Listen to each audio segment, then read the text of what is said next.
হাই everyone, আৰু এটা নতুন ভিডিঅ'লৈ আপোনালোকক স্বাগতম জনালোঁ। মই আজিও আহিলোঁ আৰু দাঁতৰ তাতে সিদিনাখন আহিছিলোঁ দাঁতৰ দুখাবলৈ, মানে কি হ'ল দাঁতটো বেদনা কৰে সেইকাৰণে মানে দুখাবলৈ আহিলোঁ।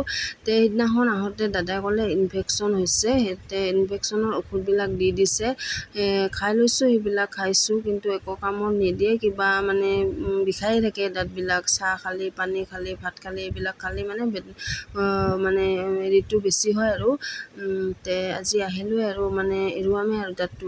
দাদাই মানে মোক বেজি দিছে দুটা আগতে, বেজি দিয়াতে ইমান বিষাইছে মানে থাকিব পৰা নাই, এনেকুৱা ভয় লাগি গৈছিল।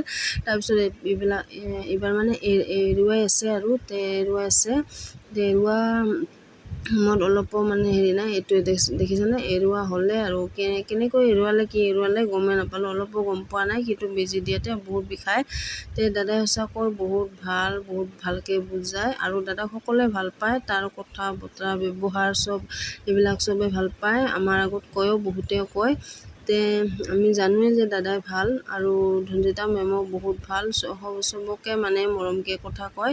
আৰু এইটো মোৰ দাঁতটো এৰুৱাইছে যে চাওকচোন, অলপো মানে পোকাই খাইছে নে কি খাইছে অলপো গম পোৱা নাযায়, অলপ কালা চিন আছে, এইটো কি বা নাজানো, নাৰি নাচালোঁ আৰু।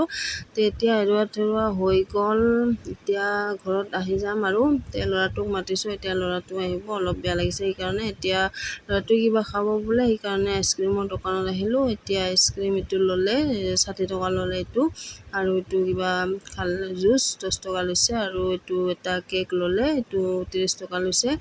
এইবিলাক ল'লে আৰু খাওক দে, ল'ৰাই খাব।